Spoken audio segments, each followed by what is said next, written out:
Magandang araw sa inyo. Ngayon ay tatalakayin ko ang Kabanata 31 ng nobelang Noli Me Tangere na isinulat ni Dr. Jose Rizal.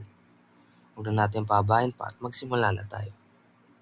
Narito ang mga nilalaman. Tauhan, talasalitaan, buod ng kabanata at pagkakaugnay nito sa lipunan. Mga tauhan. Padre Damaso, isang paring Pransiskano na kilala sa kanyang pagiging mapang-abuso at mahigpit. Padre Salvi, ang bagong kura paroko ng San Diego na pumalit kay Padre Damaso at may lihim na galit kay Ibarra.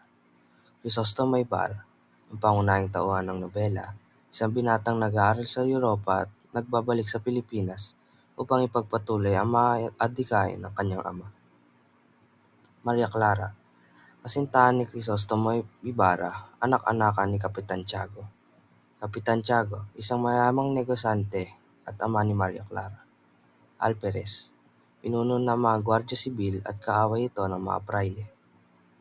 Sumunod, si Don Filipo, isang liberal na tenyente mayor ng bayan, at ang mga tagapakinig, mga karaniwang mamamayan na dumalo sa misa at nakinig sa sermon ni Padre Damaso.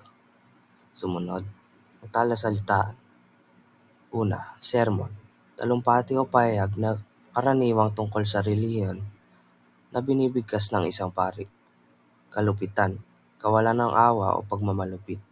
Paksa, tema o pangunahing ideya ng isang usapan o akda. Pagniniil, pagsikil o pag-aalipusta sa karapatan ng iba.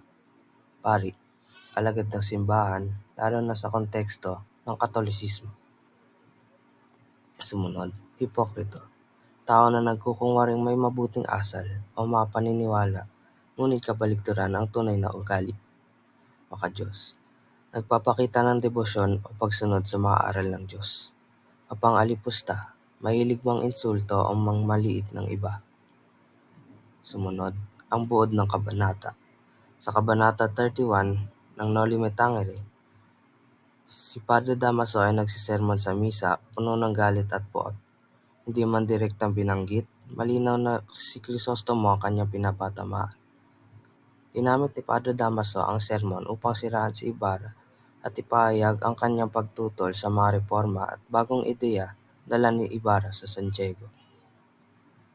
Ang huli, pagkakaugnay nito sa lipunan. Ang kabanatang ito ay nagpapakita ng malaking kapangyarihan ng simbahan sa lipunan noong panahon ng Kastila.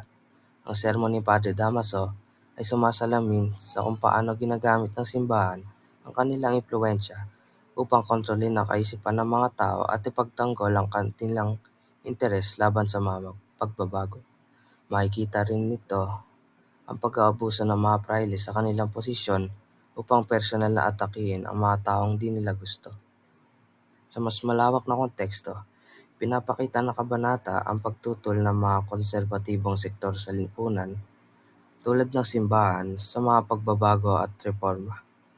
Ang mga makapangyarihang grupo ay nagiging hadlang sa pag-unlad na dala ng mga ilustrado at reformista tulad ni Ibarra. Sa kasalukuyan, ito ay paalala na mahalaga ang edukasyon at mga bagong ideya sa pag-unlad ng lipunan. Pinapakita rin dito ang mga panganib ng mga makalumang ideya at ang negatibong epekto ng abuso sa kapangyarihan. Ayun lamang, at ito na ang pagtatapos. Maraming salamat sa pakikinig.